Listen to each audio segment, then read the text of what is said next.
धनी कोणती बायको आपल्या नवऱ्याला म्हणते गावाकडे तरी आज, धनी इकडे या किंवा धनी तिकडे जा किंवा अजून सुद्धा मराठी पिक्चर मध्ये दिसतंय. तुमच्या वॅगनारपेक्षा महाग आहेत बैल.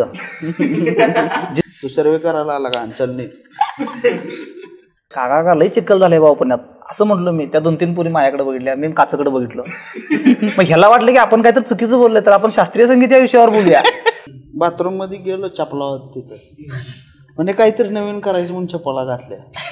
बाहेर आलं तर ती चप्पल घालून म्हणलं ही मध्ये ठेवायची ही चप्पल, आडाणी करू नका. हा कोणीतरी मेस म्हणजे एक आधी मुलगी जर मेस मधनं डबा तुमच्यासाठी घेऊन येत असेल, तब्येत ठीक नाही जे तर प्रेमच आहे तिचं. हिनं जे 16 सोमवारचं व्रत केलं ही माझ्यासाठीच केल्या, हिच्या पुढं काहीच नाही आता आयुष्यात. आणि एवढं सोशल इंजिनिअरिंग त्यांनी करून ठेवलंय की ह्या मुद्द्याच्या बाहेर इलेक्शन काय होऊ शकत नाही आजपर्यंत. मला मुंबईकरांचं पण भारी वाटते वोटिंगच्या बाबतीत. म्हणजे तुम्ही बेस्ट वोटर आहे जगातले. रायगडचे लोक सगळ्यात बेरकी लोक मतदानामध्ये. एक असते की चहा पिल्यानंतर माणसाला फ्रेश वाटतं, की त्याला वाटतं की आज काम करूया, कम्प्युटर तुटूसपर्यंत काम करूया. ह्या चहानं खरोखर कम्प्युटर तुडून घरी जाऊ वाटतं. 2 तास आम्हाला पाणी सुद्धा विचारलं नाही. आम्ही 2 जण विचार करत होतो इथे जेवायला मिळते का नाही. की हॉटेलात गेलीस की खाली मुद्दाम मेसेज करतात की जेवण कसं होतं. दॅट्स इट, बास झालेलं आहे. तुम्ही बरोबर पॉलिटिक्स कधी न्यायलाय मला कळायला लागले. परवा मला एका मित्राचा फोन आलता की म्हणे ते हार्दिक पांड्याचं डिवोर्स झालं ते खरं आहे का म्हणून. हर कोई मरेगा मौत अपनी जिंदगी में, लेकिन किसी ना किसी चीज का मलाल तो रह जाएगा. मलाल ये भी रह जाएंगे कि सपनों के पीछे भागा जा सकता था, और मलाल ये भी रहेगा कि अपनों के लिए रुका भी जा सकता था.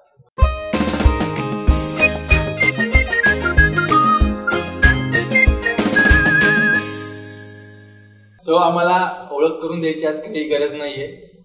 त्यांच्या गरज आहे. ह्याला कमी आहे, मला जास्त आहे. हा, कारण गणेश दादाचे 2-3 पॉडकास्ट झाले. दादा म्हणू नका, मोठा माणूस नाहीये मी. माझं वय वर्ष 25 आहे.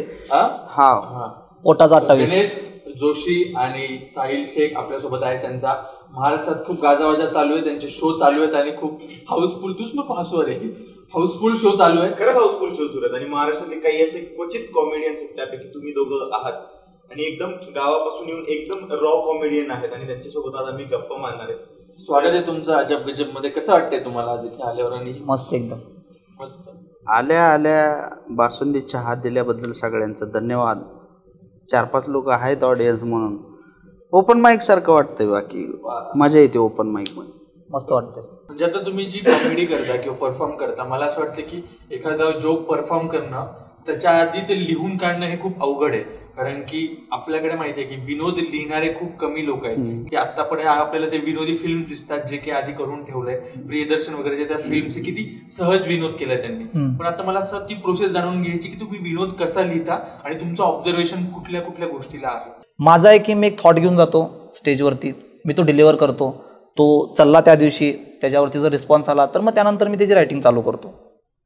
नंतर रायटिंग, मी रायटिंग करून स्टेजवरती नाही जात. स्टेजवर जे काही हा, स्टेज म्हणजे माझ्याकडं त्या थॉटच्या रिलेटेड जोक्स आहेत, 1-2 जोक्स आहेत माझ्याकडे चांगले. एक एक्झाम्पल देऊन सांगितलं आता माझ्याकडं होती की मी एक नवीन सेट आता लिहितोय, तो आहे की मनुष्य उत्क्रांती.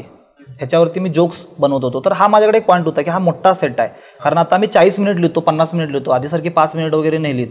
तर मग माझा होता की विषय असा मोठा घ्यायचा ज्याच्यावरती मी 30-40 मिनिट कॉमेडी करू शकेन किंवा लोकांना माझ्यासोबत ठेवीन की 30-40. आता मनुष्योत्क्रांती हा विषय मोठा आहे खूप, की त्यात लोक माझ्यासोबत 40 मिनिट राहू शकतात.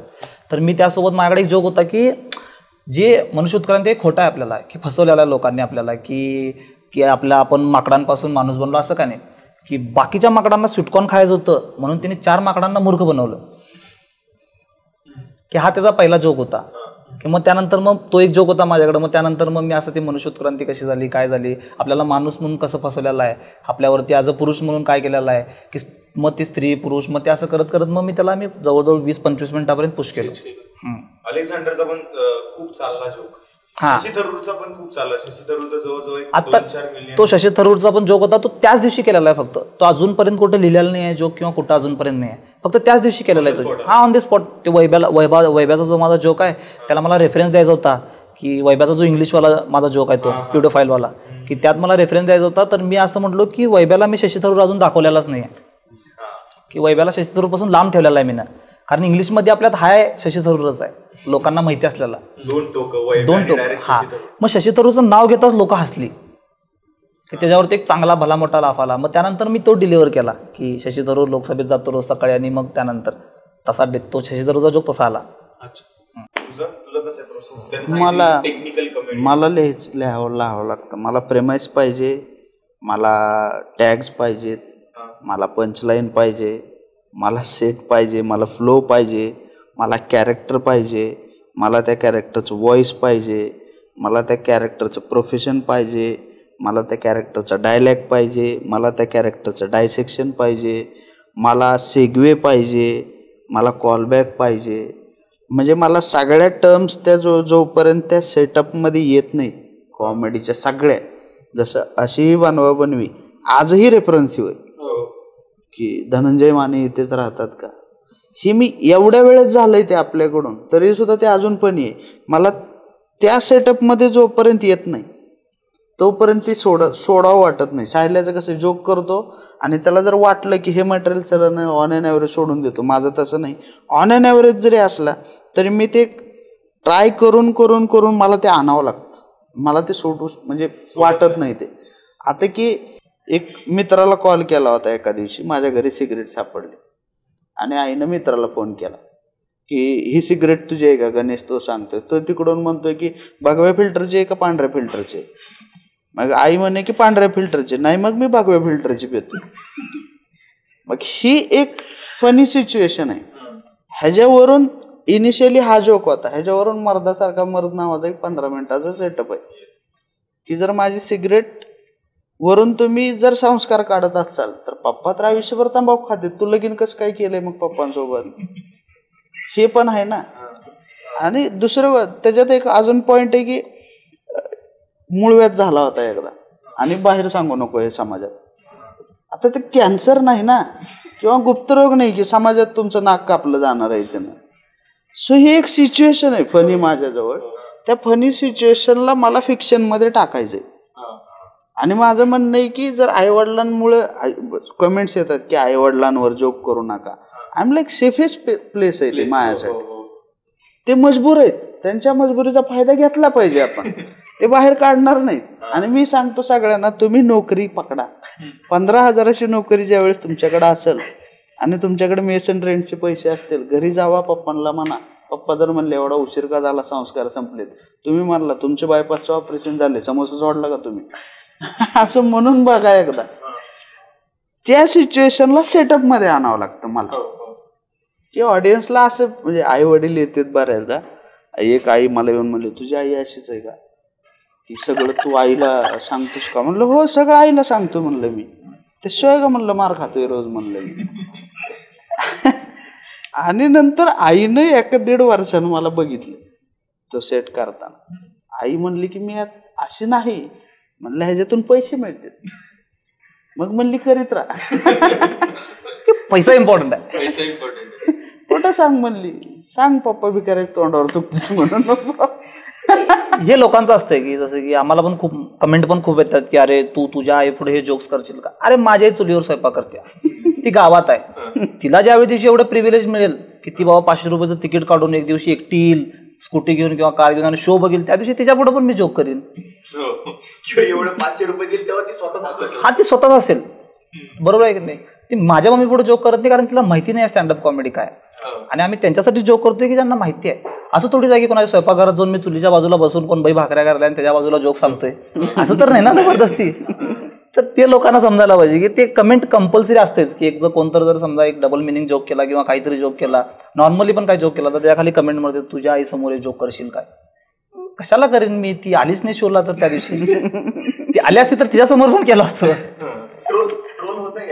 अरे ट्रोल एकदम मजा येते ट्रोल. म्हणजे मला ट्रोल मग लोक म्हणतात डिलीट करा. का डिलीट, आम्ही स्वतःला ट्रोल करतो एकमेकांना. स्वतःला पण झालं नाही ट्रोल तर मी सायल्याच्या खाली कमेंट केल्यात किंवा सायल्यानं कमेंट केल्यात की असे हे संस्कार आहेत का तुमचे, ह्याच्यामुळे समाजात काय प्रभाव पडेल. म्हणजे खालून सायल्या म्हणतंय की बाबा समाजात काही करायचंय, तुला काय करायचंय. मग त्याच्यावर लोकांची भांडणं लागल्यात. तुम्ही स्टार्ट केलं. स्टार्ट म्हणजे कसं आहे माहिती आहे का, तुम्ही डिजिटल वाल्या लोकांनी की नाही ट्रोलर्सला खूप कमी लेखलाय. म्हणजे असं मला वैयक्तिक वाटतंय की ट्रोलर्सला तुम्ही असं खूप त्यांना असं समाजातून बाहेर काढलाय. विषय देत नाही की ट्रोलर्सांची रिस्पेक्ट झाली पाहिजे मला असं वाटतं. बघा रे, एखादा माणूस ट्रॅव्हल करायला त्याच्या आयुष्यात आहे त्याच्या आयुष्यात भरपूर टेन्शन आहे, तरी सुद्धा तुमच्यासाठी टाइम काढलाय त्यांना. ठीक आहे, कमेंट सेक्शन मध्ये गेलाय, त्याचा राग व्यक्त करलाय, त्याला अप्रिशिएट करा मी म्हणतो. त्याकडे काहीतरी सांगाल ना तुमच्यासाठी. आता मला एकट्यानं कमेंट केलता की अरे ही कट्ट्यावरची कॉमेडी तू स्टेजवरती करलायस का. मी पण त्याच कट्ट्यावरचा मुलगा आहे म्हटलो. मी कोणी कॅलिफोर्नियामध्ये मोठा झालोय की बाबा जाऊन मी दुसरे जोक्स करीन. त्याच कट्ट्यावरचा ते स्टेजवरती करालोय. जोक लय घाण गोष्ट आहे तेव्हा. आणि लोकांना असं वाटतंय की हलक्या फुलक्या लोकांना असं वाटतंय की आम्ही हलके फुलके काहीतरी कमेंट करेन आणि हा ऑफेंड होईल. जो माणूस आई वडिलांवरती जोक करलाय, जो माणूस जो स्टेजवरती 1 तास राहायला आलाय, त्याला काय फरक पडणार आहे तुम्ही काय बोलला किंवा काय नाही. तुमचा चेहरा पण दिसलेला नाही. लोकांनी एक आमच्या घरात रिलेटिव्ह आलेले, म्हटले साहिल मोठा झालाय, मम्मीला आमच्या पुढच्या वर्षी लग्न करूया. माझी मम्मी म्हटली कशाला एका पोरगीचं वाटोळ करायचं.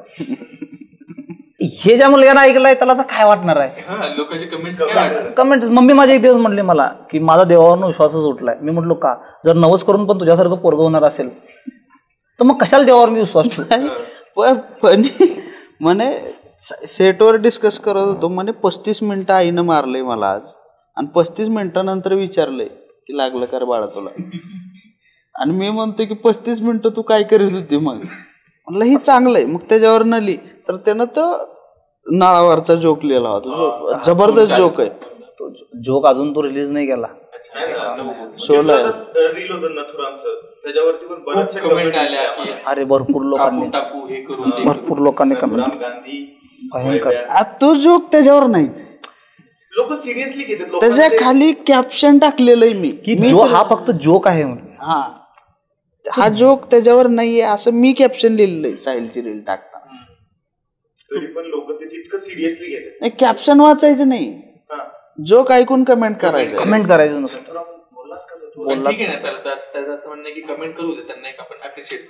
मी प्रत्येक कमेंटला रिप्लाय दिलेला आहे. मी असं कुणाला कोण शिवा दिले, घाण शिवा दिले, तरी पण त्यांना मी रिप्लाय केलेला आहे. काय शिवाय येतात? भरपूर शिवाय येतात. भरपूर ऐकायचे आहेत का तुम्हाला? ऐकायचे आहेत काय? मी बोलू पण शकतो. मला काय नाही. खूप एक ना 2 पार्ट पडत असतात. कुठलाही आपण एक कला सादर करतो त्याचे 2 ऑडियन्स, एक गावाकडचा ऑडियन्स आहे आणि त्याचा एक शहरी ऑडियन्स. सो आपण ते बऱ्यापैकी सिरियल मध्ये पण दिसतं, सिनेमामध्ये पण दिसतं की गावाकडचा सिनेमा, शहराचा सिनेमा. आता कॉमेडीमध्ये पण ते आलंय की शहराकडची कॉमेडी आणि गावाकडची कॉमेडी. हा बदल तुम्ही कसा बघता? तुम्ही दोघेही गावातून आलाय. गावातले ह्या शहरातल्या लोकांनी प्रोपोगेट केलेले. आम्ही तर अरे ऑडियन्स आहे ती फक्त, की असं काय त्यात नाही की कॉमेडी गावाकडची शहराकडची असं काहीच नाही. धनी कोणती बायको आपल्या नवऱ्याला म्हणते गावाकडे तरी आज धनी इकडे या किंवा धनी तिकडे जा किंवा अजून सुद्धा मराठी पिक्चर मध्ये दिसतंय. जे पिक्चरनं गाव दाखवलेलं आहे ती पहिला आमचा मुद्दा तेच होता की ते गाव नाही आहे. ती गाव की ती चिमण्या वरडतायत, बैलगाडी, बैल कुणाकडे आहेत गावात? तुमच्या वॅगनारपेक्षा महाग आहेत बैल. जी तुम्ही सीएनजी वॅगनार घेऊन फिरताय त्याच्यापेक्षा महाग आहेत बैल. तुम्हाला सांगायचं म्हणजे बैल परवडत नाहीत. आमच्याकडे आहेत गाड्या, स्प्लेंडर आहेत, रस्ता आहे आमच्याकडे आता. ठीक आहे, सगळं आहे आमच्याकडे. असं की नाही की सकाळ सकाळ उठले, चिमण्या चिवचिव चिवचिव करल्यात, सूर्य उगालाय सकाळी, लोक शेताला कामाला चालल्यात, लोक गुन्हा काही नाही, भांडणं करल्यात लोक. भांडण चौकटीवर भांडणं चालू आहेत, रस्त्यावर भांडणं चालू आहे, शेतात भांडणं चालू आहेत. काय असं काय नाही आहे. ते केव्हा होतं तेव्हा होतं, आता नाही. आणि गावातली कॉमेडी शहरातली, तू फनी आहे का, मुद्दा तो आहे. किंवा तुम्हाला असं झालंय का भाषेवरून किंवा भाषेवरून तर होणारच तुम्हाला, कारण की भाषेवरून मुंबईत शो करताय, पुण्यात शो करताय, जुहू मध्ये तुम्ही शो करून आलाय, तुम्ही सांगितलं. तेव्हा तुम्ही असली इकडचे जोक तिकडे अपील झालेत का, किंवा त्यांना कळलंय का ते ऍटमॉस्फिअर? ते केले, ट्राय करून करून प्रिमायसेस एवढे इझी ठेवलेले आहेत की जोक्सचा पंच आहे, पंच आधी जे प्रिमायसेस आहेत की पंच तर चेंज नाही करू शकत, पण प्रिमाइसला एवढे इझी केलेलं आहे की जेणेकरून सगळ्यांना समजून द्यावं की त्याला वेगवेगळ्या पहिला तर स्वतःच्या टोन मध्ये ट्राय केलं, मग ते त्यानंतर समजलं की काही लोक हसतायत, काही लोक हसत नाहीत. भाषेमुळं की तुमचे प्रिमाइस कळत नाहीत ना, तुम्ही काय बोलताय ते लोकांना समजत नाही. जसं की माझा एक शुगर फॅक्टरीवाला जोक होता, तर लोकांना हे माहिती नव्हतं की शुगर फॅक्टरीमध्ये इलेक्शनच्या टायमाला पार्ट्या नसतात. ते लोकांना माहिती नव्हतं, लोक त्याच्यावरती हसायची पण लोकांना समजायचं नाही. त्यानंतर मग जोक नंतर मग ते प्रिमाइस ऍड केला की अरे तिथं पार्ट्या नसतात असा वाला, की मग ते ऍड करावं लागतं तुम्हाला. लोकांना हसण्यासाठी लोकांना जोक समजणं गरजेचं आहे. का भाषेमुळे होणारच आहे, भाषेमुळे काय सगळीकडेच होणार आहे, कुठे बी गेलं तर ते होणारच आहे, त्यात काय एवढं नाही, त्रास देणारच आहेत लोक. Offend होणार आहेत. हा आता लिफ्ट मध्ये 2-4 लोक तोंडाकडे बघत होते येताना. काय बोलू आम्ही शास्त्रीय संगीत बोलत होतो की अरे शास्त्रीय संगीत आपण जे चालू केलंय ना आपण अभंग वगैरे म्हणतो. हा नाही पहिला सुरू झाली ती काका लय चिखल झाले बाबा पुण्यात असं म्हटलं मी. त्या 2-3 पुरी माझ्याकडे बघितल्या मी काचाकडे बघितलं. मग ह्याला वाटलं की आपण काहीतरी चुकीचं बोललंय तर आपण शास्त्रीय संगीत या विषयावर बोलूया. तर हे चालू केलं की शास्त्रीय संगीत आपण शिकायला पाहिजे होतं की पण आपल्याला राग येत नाही आपल्याला अभंग येतात म्हणून. बाकीची 4 लोक आमच्याकडे बघायला चालू केली. ती काय होणार आहे ते भाषा आणि आमची USP भाषा आहे. 55 जवळपास बोली भाषा आहेत महाराष्ट्रात. त्यातली अहिराणी घेतली आपण किंवा वराडी भाषा घेतली आपण कोकणातल्या भाषा घेतल्या किंवा सातारा कोल्हापूर ह्यांची भाषा घेतली आमची मराठवाड्याची भाषा आहे. आणि त्या भाषेचा एक स्लँग असतो आणि त्या भाषेतले विनोद त्याच भाषेत चांगले वाटतात. आम्ही सुरुवातीला हिंदी इंग्लिश करून बघितले नाही मिळ बसत. हिंदी केले भरपूर केले. आणि आता लोक खूप म्हणतात की अरे तुमची भाषा स्पष्ट नाही आहे शुद्ध नाही आहे असं नाही. आता काय करावं म्हणजे कॉमेडीसाठी आई वडिलांनंतर सांगू शकत नाही ना मम्मीला नाही सांगू शकत की सदाशिव पेठेत का डिलिव्हर झाले नाहीत म्हणून. जिथं झालंय तिथून येऊन जे करायलंय ते करायलंय त्याला आपण काहीच करू शकत नाही. प्रत्येक सेट मध्ये मुस्लिम एवढा कम्फर्टेबल झालो आम्ही डायरेक्ट सायल्यावर. काय नाही असंच मी अरे नाही तसं काय प्रॉब्लेम नाही. अरे हे काहीच नाही. मी पुण्यातनं जेव्हा गावाकडे गेलो तुम्हाला मगाशी सांगितला किस्सा की गावाकडे गेलो मी केस कट करायला बसलो होतो तर तिथं सहज म्हटलं मी मित्रांना फोन केला विचारलं रे कुठं आहेस मी म्हटलं सलून मध्ये आहे म्हणून. तर मला आता निम्मी गावातली पोरं म्हणतात की सलून सायल्या म्हणून. तू सलूनच कसं काय म्हटलास म्हणून तू न्हाव्याचं दुकान का म्हटलं नाहीस तू सलून का म्हटलं. हा सायला मोठा झाला आता पुण्यात गेलाय खूप मोठा माणूस. कसं वाटतं ते इचलकरंजीचे मित्र आणि तिथून आपण अरे काय बी मित्र म्हणजे काय बी मित्र आहेत. कसं म्हणजे आता कसं सांगू परवा मला एका मित्राचा फोन आलता की म्हणे ते हार्दिक पांड्याचं डिवोर्स झालं ते खरं आहे का म्हणून. अरे मी म्हटलं हार्दिक पांड्या काय चिंचवड चौकात राहतोय काय मला कसं माहिती असणार की त्यांच्या घरात काय चालू आहे.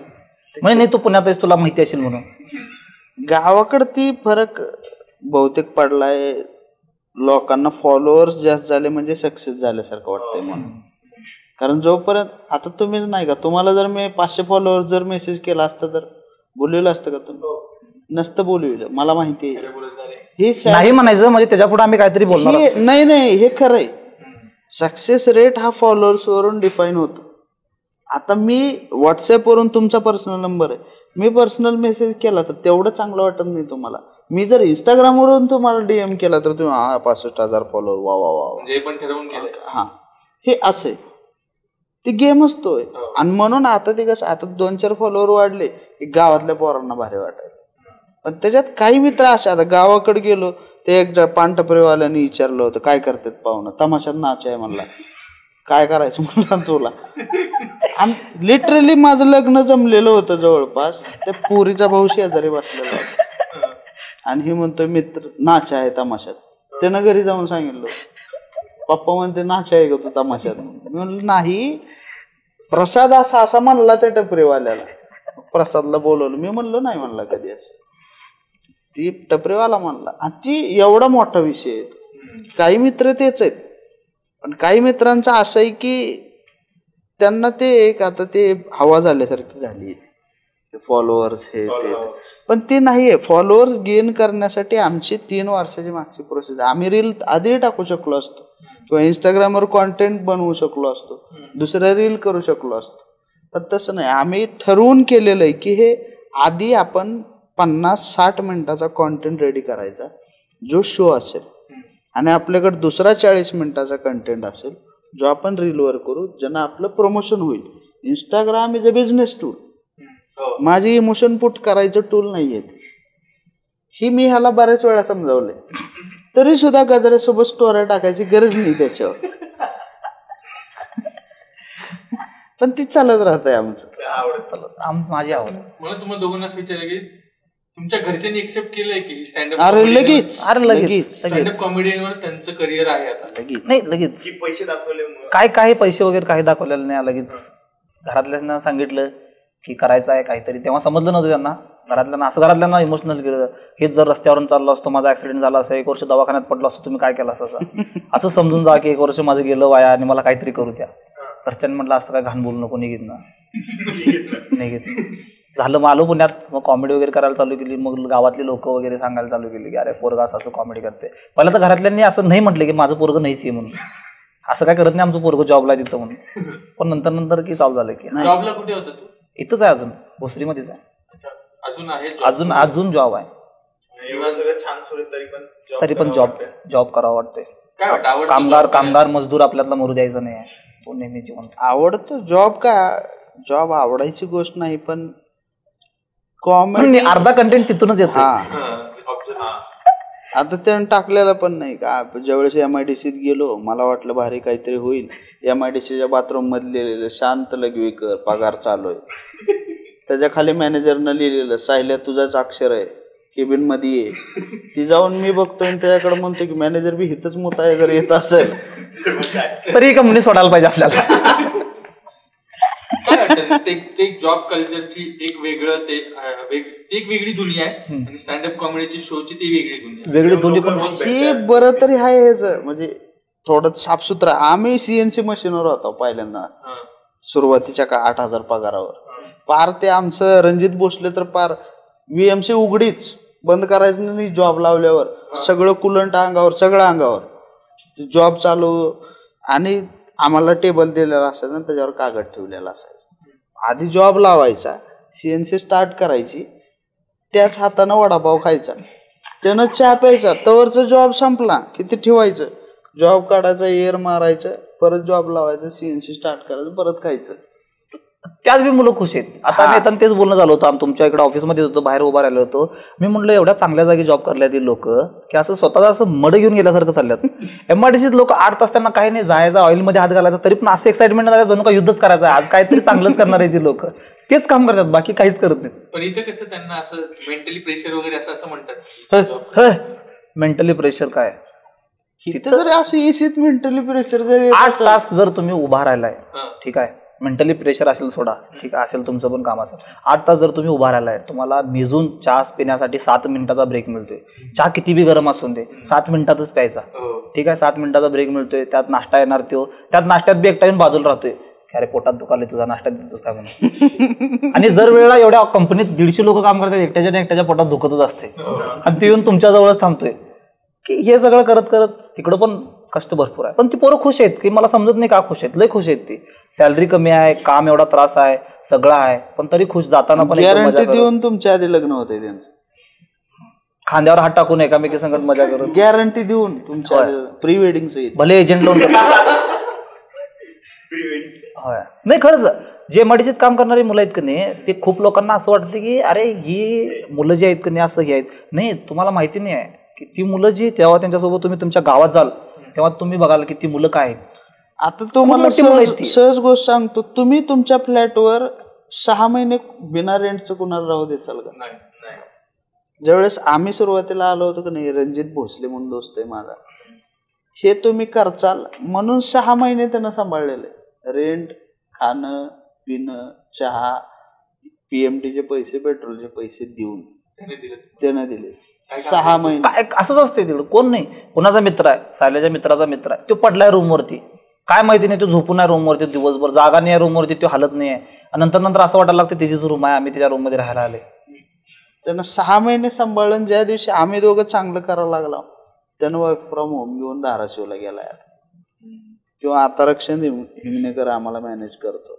ओपन माईकला पहिले भेटलेला तो म्हणला मी तुझा आजपासून मॅनेजर, ओळख नाही पाळख नाही, नाव सुद्धा माहित नाही त्याचं, आजपासून मी मॅनेज करतो म्हणला तुला. म्हणलं ठीक आहे बाबा कर, माझ्याकडे आहेच काय, पैसे नाहीत म्हणलं सध्या, म्हणलं मी देतो पैसे तुला, पण हे कर. हा अजून सुद्धा आता मागच्या ठाण्याच्या शोला वगैरे का नाही, जर आमच्याजवळ पैसे नसले तर त्यानं ऍडजस्ट करून ठेवलेली असते पैशांची, की हे 4,000 रुपये आपण काढून ठेवलेत, आपल्याला जायचं यायचं, याच्यात खाणं पिणं होऊन जाईल.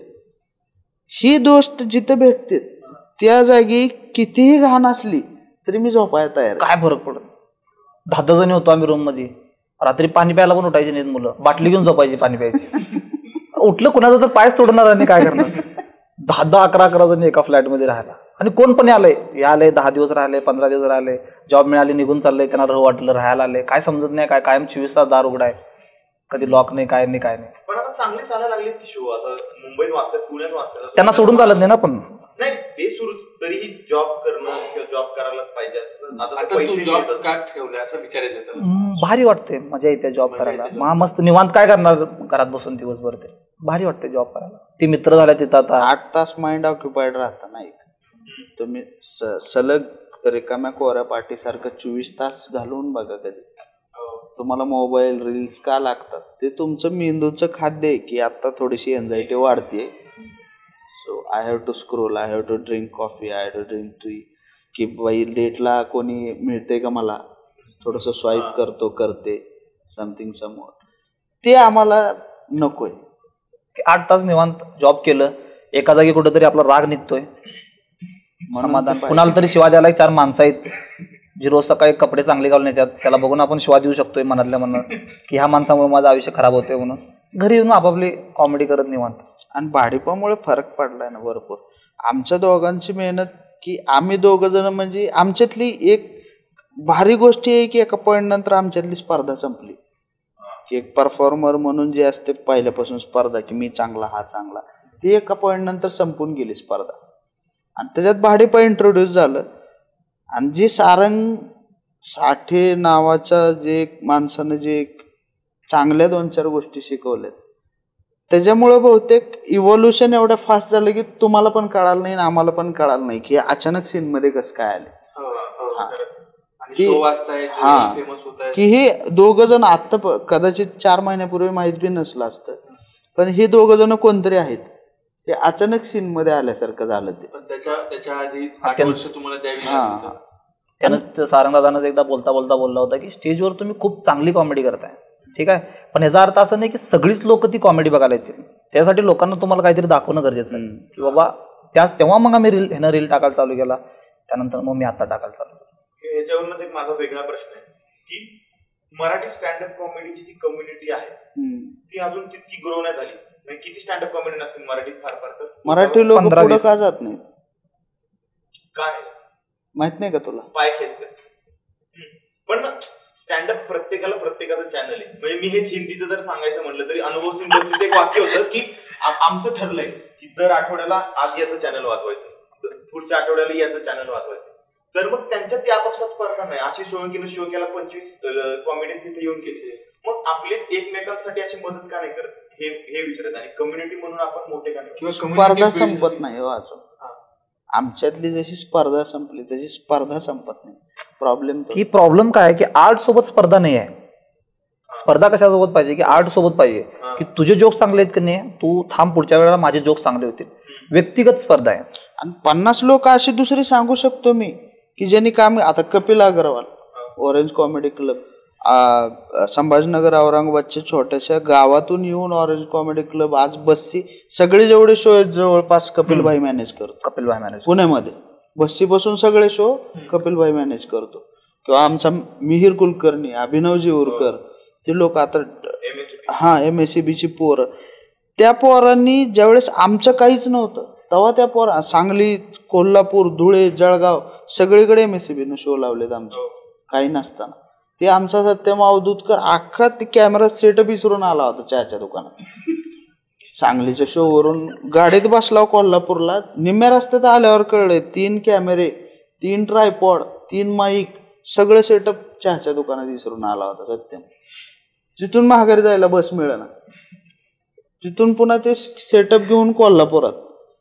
तसे शोज करत करत करत खोटं सांगत नाही, मार्च 2022 ते मे 2023 पर्यंत ह्या 7-8 महिन्यात 95 शो केले होते महाराष्ट्रात. 95. तुम्ही स्टँडअप कॉमेडीचे शो जाऊन बघा, फार फार तर महिन्यात 4 होत असतील पुण्यात. आम्ही 95 गेले होते. ओपन माईक किती गेले असतील ह्याची तर गणतीच नाही. आणि मराठी सीन मध्ये काय की मराठी सीन मध्ये निम्मे लोक हे ऍक्टर बनायला आलेत स्टँडअप कॉमेडी मधून. ते फेम पाहिजे, काहीतरी रील्स व्हायरल होतात वगैरे ह्याच्या त्याच्यामुळे. आणि दुसरा एक भाग आहे की ज्यांना स्टँडअप कॉमेडी मधून पैसे लवकर किती मिळते. मुद्दा पैशाचा नसतोच कधी. जर तुम्ही आर्टिस्ट आहे तर माहित नाही ना, नागराज अण्णाला किती उशिरा सक्सेस मिळाली. माहीतच नव्हतं आपल्याला. आणि त्या नागराज अण्णाचा फोट्टे बोली भाषा आहे, USP त्यांचा तो आहे. तसं ती एक टाइम स्पॅन असतो, मग ती टाइम कधी येईल सांगता येत नाही. तोपर्यंत वाट बघता येते का, तर तुम्ही टिकता, नाही तर नाही. बोटावर मोजून 15 कॉमिक आहेत त्याच मराठी सीन मध्ये. त्याच्यातून बी असे लोक किती आहेत की जे पॅन महाराष्ट्र तिकीट विकू शकतात? फार कमी लोक आहेत. बाकीचे लोक काय करतायत? मग जे रिकामा असतंय तो गॉसिप करतो, ज्याला पुढे जायचंय तो पाय ओढतो, आणि जे चांगला माणूस आहे तो ह्यांच्याकडे लक्ष देत नाही. मग शेवटच्या माणसांना वाटतं की तो समोरचा माणूस लक्ष का देत नाही, आणि मधल्या माणसाला काय वाटतं की ह्या दोघांना असं वाटतंय, मग मी काय करू. आणि प्रोसेस फॉलो करा म्हणलं तर प्रोसेस जिम सारखी आवडत नाही. ह्याच्यामुळे स्टँडअप कॉमेडी महाग आहे. हे लई कन्फ्युजन होतं का नाही, तेवढंच Marathi comedy scene confusion, same तेवढंच. आता ही असं बोललेलं ऑडियन्सला कळलं, तुम्हाला कळणार नाही. कळलं, पण स्टँडअप कॉमेडी असं मराठी आर्ट म्हणून पुढे जायला पाहिजे ना, तितकं जायला पाहिजे ना. सगळं पुढे जायला पाहिजे मराठी आर्ट म्हणून. कारण की मला असं वाटतं हिंदीपेक्षा की तेच लोक दिसतात किंवा तीच हिंदी कॉमिक, ते मला असं वाटतं की आपल्यात जेवढी विविधता आहे महाराष्ट्रात, म्हणजे एवढं कोकणातला एक ऑडियन्स आहे, मराठवाड्यातला आहे, पश्चिम महाराष्ट्रामधला आहे, विदर्भातला आहे, एवढी विविधता आपल्या कॉमेडीमधून दिसून येईल, ती आतापर्यंत दिसून आलेली नाहीये. हिंदीत तसं नाहीये. हिंदीत मला असं वाटतं की ते सेट झाले ते त्यांचं करतायत, त्यांच्याकडे एवढी विविधता नाहीये. किती दिवस मेरठ बद्दल सांगतोय तरी हसतात. आपल्याकडे किती, कारण त्याला ऐकायचं आहे ना लोकांना. डिजिटल प्लॅटफॉर्मने सुद्धा सपोर्ट तेवढा केला नाही ना कधी. आता किती जणाला अंकित माहिती आहे, कोल्हापूरचा चांगला स्टँडअप कॉमेडियन आहे. किती जणांना बेलवलकर माहिती आहे, कोकणाचा, प्राजक्ता कुलकर्णी, निसर्ग, ऋषिकेश देशमुख, हे किती लोकांना माहिती आहे? माहित नाही ना. सोलापूरचा आमचा विनय हाकीम, हे लोक माहित नाहीत. हे त्या जागेवर करतात म्हणून माहित नाही. विशाल चौगुले आपला, विश्ले तर कोल्हापुरातून ओढून आणलाय, ही तर ये जॉब कर, कॉमेडी कर म्हणून. पहिलेच 16,000-7,000 मिळाले होते. विशला डायरेक्ट घरी गेला होता. त्याच्या आईने शेजारच्याला नेऊन दाखवलं होतं, तुमचं पोरग 2,000 घेऊन आले, 7,000 घेऊन आले 5 मिनिटात. आणि तसं आहे ना कॉमेडी. श्रेया पित्रे, अक्षय संकेत, अक्षय निर्वळ, असे लोक आहेत. आता तुम्हाला माहितच नाही कधी. आणि हे सुप्रीम लोक आहेत. काय लोक तर ह्यांच्यात असे की आम्ही दोघं जे करतो त्याच्या आधीपासून करत होते, पण एनकेन प्रकारे त्यांच्या आयुष्यात स्टँडअप कॉमेडी सीन फुटला नाही म्हणून ते मागं पडले. पण ते झालं. आता आनंद कुलकर्णीनं पहिला क्लब सुरू केला होता पुण्यात, कुणाला माहित नाही. अबक नावाचं नाव ऐकलं, ज्याच्यावरून अभि मुंडे व्हायरल झाला होता, तो आनंद कुलकर्णी. आनंद कुलकर्णीनं पहिला क्लब सुरू केला मराठीत, त्याच्यानंतर OCC, असं चालू झालेलं चक्र आहे. हे माहित नाही. त्याच वेळेस डिजिटल प्लॅटफॉर्म्सनी त्यांना सपोर्ट केला असता आर्टिस्टना. अभि मुंडे जर मराठीत एवढा फुटला असता तर अजून चांगलं वाटलं असतं, पण तो हिंदीत फुटला. त्यांनी त्याचं वेगळं एक सेक्शन वेगळं. झाकीर खाननं अप्रिशिएट केलं ना डायरेक्ट. तसं मराठीतल्या कोणत्या माणसानं अभि मुंडेला अप्रिशिएट केलं ओपनली? तसं झाकीर खान म्हणला की क्या पहर में कविता लिखी है उसने कर्न पे, देखो जाके फुटला. असं कोणत्या मराठी माणसानं अभि मुंडेला म्हटलं? व्हिडिओ शेअर केला असेल कोणी मराठी आर्टिस्ट मोठ्या, हा प्रॉब्लेम अप्रिशिएट करायला पाहिजे. आपण म्हणतो आपण आपलीच माणसं मोठी करत नाही, त्यातलं उदाहरण नाही. माणसं मोठी बी करायचंच नाही ना कोणाला फक्त अप्रिशिएट करायचं किंवा लोकांना सांगायचं. खांद्यावर नाही घेऊन फिरायचं कोणत्या आर्टिस्टला की मला त्याला मोठंच करायचं आहे, त्याचा जय जयकार करायचा, असं एवढी गरजच नाही कोणाला एवढी एफर्ट देण्याची. तुमचं आयुष्य आहे, तुम्ही साधारण फक्त की हा चांगला करतोय, हा खराब करतोय, एवढं जरी केला तरी बास आहे. आणि सगळेच नाही, हे सगळे अस्तित्वासाठी धडपतायत. आपण आता मास्तर बी अस्तित्वासाठी धडपडत आहे.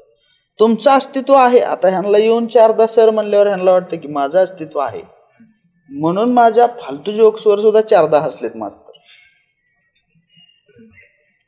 हे पॉइंटर आहे चांगला कलाकार असण्याचं, की तुम्ही कलाकार म्हणून दुसऱ्याला तेवढी रिस्पेक्ट देता.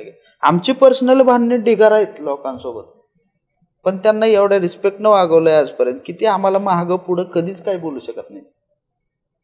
सारंग आम्हाला पहिल्यांदा ओपन करायला आला होता जे स्पॉटमध्ये 2 डिसेंबरला मागच्या वर्षी. Show house full. आणि साहिल्याची मी एक जर्नी बघितलेली, साहिल्याला तयार केलेलं आहे हळूहळू. साहिल्या असा उत्साही असा करंट असल्यासारखा माणूस, ती काही करते काही बोलते. साहिल्या लहान भावासारखं टपल्या खाल्ल्यात, लाता खाल्ल्यात, शिव्या खाल्ल्यात, चहा नाही पाठविला आहे, काही केलंय त्याला मी धरून हाणून मारून. मग जे स्पॉटला तर ॲक्च्युअल 8 वर्षानंतर आलेला माझा मुवमेंट होता की आज शो आहे. आणि साहिल्या थरथर कापायला. सारंगची एक वेगळी स्टाईल आहे, आपलं सारंगचं नाटकाची प्रॅक्टिस करतो आणि मी क्लोज करणार होतो, पण म्हटलं नाही, आज साहिल्यानं क्लोज केलं. तेव्हापासून आजपर्यंत साहिल्या शो क्लोज करतो. कारण बहुतेक माझ्यापेक्षा कष्ट साहिल्याचं जास्त आहे आयुष्यात. साहिल्याला वडील नाही आणि एक सिंगल मुलगा म्हणून आता जेवढं त्यानं आईविषयी बोललाय, जबाबदाऱ्यांविषयी बोललाय, स्वतःच्या जीवावर साहिल्यानं सगळं मोठं केलं. तसं मी त्या बाबतीत म्हणजे चांगला माणूस आहे पहिल्यापासून. माझे पप्पा हुशार आहेत, माझे पप्पा BSc आहेत त्या जमान्यात, आई हुशार आहे. म्हणजे मी ज्यावेळेस तुकारामाच्या अभंग म्हणायचो त्यावेळेस पप्पा राव फ्रॉसच्या कविता म्हणायचे. मी प्रिव्हिलेज नॉलेजच्या बाबतीत.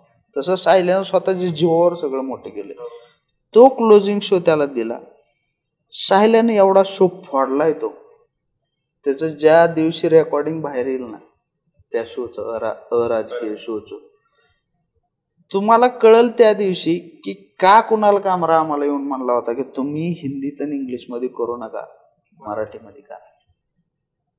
कारण तुम्ही कधीही इमॅजिन करू शकत नाही त्याच्यावर शेतकरी आत्महत्येवर जोक आहे, स्त्री भ्रूण हत्येवर जोक आहे, फेमिनिझमवर जोक आहे, परत पॉलिटिक्सवर जोक्स आहेत, राहणीमानावर जोक्स आहेत, एज्युकेशन टेररिझमवर जोक्स आहेत. तुम्ही विचार बी करू शकत नाही अशा विषयांवर जोक आहेत जे हिंदी कॉमेडी सीन अजून टच सुद्धा केलेलं नाही किंवा इंग्लिश कॉमेडियन्सनी एक 4-5 वर्षात हे सुरू केले. 9/11वर जोक आहे त्याच्यात, आणि ते येऊन बघणं. आणि मग त्याच्यानंतर बहुतेक 2च गोष्टी होतील. एक तर आम्ही जेलमध्ये जाचाल, जी मोस्ट प्रॉबिलिटी आहे की हे होऊ शकते, किंवा 2 त्याची तयारी पण आहे. मराठी ऑडियन्स डोक्यावर घेईल. असं कधी झालं का स्टार्टिंगला की फुल तयारी केली प्रेक्षकच नाही आले? म्हणजे कधी नाही झालं असं. असं झालंय की प्रेक्षक आलेत आणि त्या दिवशी सलग 20 मिनिटं बॉम्ब झालाय. असा घाण बॉम्ब झालाय की प्रेक्षक, एक जण तर डोंबिवलीच्या शोला 10 मिनिटं बॉम्ब झालं, एकदम उठला आणि निघून गेला डायरेक्ट. साहिल्या मागून हसते, रिओ मागून हसते, आणि मला ते सेटलअप करा हे प्रॉब्लेम आहे. ह्याला क्लोज करायला शो दिला की हे गंमत घ्यायला चालू करते परत. मी आपलं सेटलअप करतोय आणि शो चांगला आणून हातात दिलाय आणि परत स्टेजवर जाऊन पहिलं वाक्य म्हणते 10 मिनिटं हागला का नाही गणेश. हा, आणि एका जे स्पॉटलाच बहुतेक मला म्हणे ह्या लाईनअप मधला मी बेस्ट कॉमिक होतो आज, ह्याच्यानंतर कोणी बेस्ट करणार नाही, माझ्यानंतर येणारा मराठीतला बेस्ट कमेडियन आहे म्हणला. आता मी ह्याच्यावर प्रेशर टाकलंय म्हणला बेस्ट होण्याचं, म्हणजे हे आज बॉम्ब होणार आहे, मी जिंकणार आहे म्हणला. हेच पाहिजे होतं आयुष्यात, म्हणून माईक ठेवून निघून गेला. आणि ज्यावेळेस तुम्ही म्हणता का नाही की येणारा मराठीतला बेस्ट कमेडियन आहे, आणि ऑडियन्स रिॲक्शन असं होते की अच्छा तू आता बेस्टच काहीतरी सांग. असं होतंय. अशा शिव्या दिल्या होत्या साहिल्याला मी, चांगलं केलं मी, पण एक प्रेशरच राहते. माईक ठेवला कीच बाहेर आलो, दलिंद्रीपणा करू नको म्हणलं परत तसलं. आणि जळगावला गेला आम्ही. जळगावला आम्हाला माहित नव्हतं, आम्हाला वाटलं 4-5 लाईन बसत, 20 जणाचा 20 जणी होती कॉमेडी करायला. कुठून? आम्ही पुण्याहून जळगावला 20 जण. 5 मिनिटाचं सेट, 8 मिनिटात चांगले दिवस आले ते. 8 मिनिटात. साहिल्या माझा नंबर 8वा, साहिल्याचा नंबर 16वा. म्हणजे कॉमेडी शो मध्ये टी ब्रेक घेतलेली. 10 कॉमिक झाल्यानंतर टी ब्रेक दिली त्यांना, चहा वगैरे पाजलं त्यानंतर, आणि परत शो चालू झाला. आणि त्याच्यातून बी साहिल्यानं शो वाजवून दिला, म्हणजे चांगला केला शो. साहिल्या खाली आला, मला म्हणला जळगावला येणं काय परवडलं नाही. कट्टू मुंबईचा शो भाडीपासोबतचा. आता भाडीपाला कपडे चेंज करायचे ही विचारावं कुणाला? ह्याच्यामुळं जे स्पॉटचा शो करून चेंबूरच्या त्या सार्वजनिक टॉयलेटमध्ये दोघे जण कपडे बदलत. ती बी ही कपडे तुझ्या हातात, मी कपडे बदलतो, ते माझ्याकडे दे, तू कपडे बदल. House full show. हाऊसफुल ते हसायला लागलंय ते वॉशरूम वाला. हा वॉशरूम वाला की नेमकं तुम्हाला करायचंय काय म्हणून. म्हणलं कपडे बदलतोय रे बाबा. म्हणलं वयाचा तर डिफरन्स. सो आता तुम्ही आता मोठमोठ्या जूला शो करताय, जे स्पॉट मध्ये पुण्यात मोठमोठ्या जागी शो करताय, हॅबिटॅटला सुद्धा हॅबिटॅटला मोठ्या कॅफे आहे मुंबईतला. तर बॅकग्राऊंड विचारायचंय की तिथून येणं आणि असल्या मोठमोठ्या ठिकाणी किंवा ऑडियन्सला फेस करणं काय वाटते, ते मेंटॅलिटीची, ते राहणीमान, आपण एक अपब्रिंगिंग झालं असतं गावात, ते तिकडे कधी फजिती होती किंवा झगडा होतो का? सगळा गेम तर तेच आहे ना की तिथं काही मिळालं नाही त्याच गोष्टीची कॉमेडी करतोय ते. जर तुम्ही रील्स वगैरे बघितला का नाही तर त्यात हाच आहे की मी तेच म्हणतो की आम्ही एवढ्या मागं राहिलं की आम्हाला एज्युकेशन मिळालं, पण बेसिक गोष्टी ज्या पाहिजेत की जसं की मी तुम्हाला सांगितलं की आमचा एक मित्र होता की म्हणे दिवाळीचं आमच्या कंपनीमध्ये जेवण होतं. ठीक आहे, आला आणि म्हटला की अरे काय एवढी मोठी कंपनी आहे, गाड्या बनवते ही कंपनी, आणि इथं काय जेवण वाढायला माणसं सुद्धा नाहीत, हाताने घेऊन खायचं आहे म्हणे, असं कुठं पद्धत असते काय. ते हे सुद्धा माहिती आहे की अरे ही पद्धत हे आहे बफे सिस्टम असेल तर तुमचं तुम्ही जाऊन घ्यायचं असतं, माहितीच नाही आम्हाला. ह्याच गोष्टीची कॉमेडी आहे ना की खूप साऱ्या गोष्टी माहितीच नाही. असं अजून कुठलं ऑब्झर्वेशन आहे की आम्हाला एकदम तो काय म्हणतात तो क्रिएटिव्ह शॉकच होता, काय तो शब्द मला आठवत नाही आता, क्रिएटिव्ह ब्लॉकच होता की असलं काय आता कळलंच नाही आम्हाला, सुचतच नाही की असं असतं की इथे शहरात. असं काय झालं तुमचं म्हणजे कॉमेडीच्या की नॉर्मल? नाही, नॉर्मल तुम्ही असा शो करायला आलाय आणि इथं असं हे बघूनच बावचळलं की आपल्या गावाकडे असं नसतंच. ते तर आत्ता झालंय की इथं बाथरूम मध्ये गेलो चपला होत तिथं, म्हणजे काहीतरी नवीन करायचं म्हणून चप्पला घातल्या, बाहेर आलं तर ती चप्पल घालून म्हणलं ही मध्ये ठेवायची ही चप्पल, आडाणी करू नका. काही असं म्हणजे कसं होतं माहिती आहे काय की तुम्ही जिथून आलाय की नाही तिथं ती जागा, एक तर ती जागा आहे छोटीशी, तिथं लोक खुश आहेत. ठीक आहे, तिथं तुम्हाला जज नाही करत म्हणजे तुम्ही असं का बसलायस बाबा, ठीक आहे तुझं काय चाललंय हे, की तुझी केस का नीट नाहीत, कपडे का नीट नाहीत, ही जागा आहे का, ही बोलायची जागा आहे का, ही हसायची जागा आहे काय, ठीक आहे तू थोडे तिकीट्स नाहीत काय, असं तुम्हाला ॲज अ माणूस वैयक्तिक तुमचं एक गुन्हा सोडून तुम्हाला कशावरनं जज करत नाहीत. तुमचा बिहेवियर काय किंवा तुम्ही कसं वागताय, कसं बोलताय हे सोडून तुमच्या बाकीच्या कोणत्या गोष्टीवरून तुम्हाला जज नाही करत की नाकात बोट घातला, हे केला ते केला, की दाढी मोठी ठेवलायस, असं काय जज नाही. हाय नॉर्मल माणूस आहे, हाय नाही आहे असं आहे. सरळ म्हणणं आहे की तुमचा सुशिक्षितपणा म्हणजे नाकातला शिंबूड रुमालात घेऊन तो रुमाल खिचात ठेवणे, ते गावभर हिंडणे म्हणजे तुमचा सुशिक्षितपणा. इथं पुण्यात आल्यानंतर कसं की तुम्हाला तुमच्या सगळ्या गोष्टींना जज केलं जाते. सगळ्या तुम्ही माणूस कसा आहे सगळ्यात नंतर बघितलं जाते की तुम्ही माणूस म्हणून कसा आहे, तुमचा स्वभाव कसा आहे, बिहेवियर ते सगळ्यात नंतर. त्याच्या आधी सगळं एक कपडे कसं घाटा, चप्पलचं झालं माझं. मी स्टँडअप शो करायला गेलो होतो आणि मी पिंपरी चिंचवडवरून जात होतो ना, आता शूज घालून गेलो पावसाळ्यामध्ये तर भिजणार शूज, आणि परत मला घालून झाला ना तर मी चप्पल घालून गेलो. तर त्यात एका मुलगीनं म्हटली की कॉमेडी तर ठीक करतोय, चप्पल घालून कोण शोला येते का म्हणून. कॉमेडी बघ ना, माझ्या चपला बघून काय करणार आहेत, त्या का पादुका आहेत काय बघून पाय पडून जायचे म्हणाला. नाही कुठल्याही गोष्टीवर कोण बी जज करते की समजतच नाही की अरे ही पण गोष्ट बघायची होती काय का माणसात, आम्हाला माहितच नव्हतं की ही बघायची होती म्हणून. आमचा कोण मी कसं बी जातो, मी विचार नाही करत. आम्ही कपडे चांगले घालत नाही, आम्ही केस विंचरत. कारण मी बघितलो की तुम्ही एखाद्या माणसाचे एक्सेप्टेशन, तुम्ही प्रत्येक माणूस वेगळा येतो, त्याला कितीपर्यंत तुम्ही त्याच्यासमोर बदलत जाणार ना स्वतःला. उद्या मला कोणतं म्हणलं की अरे तुझे भावळ्या मोठ्यात आयब्रो कर, मग आयब्रो करून येऊ मी.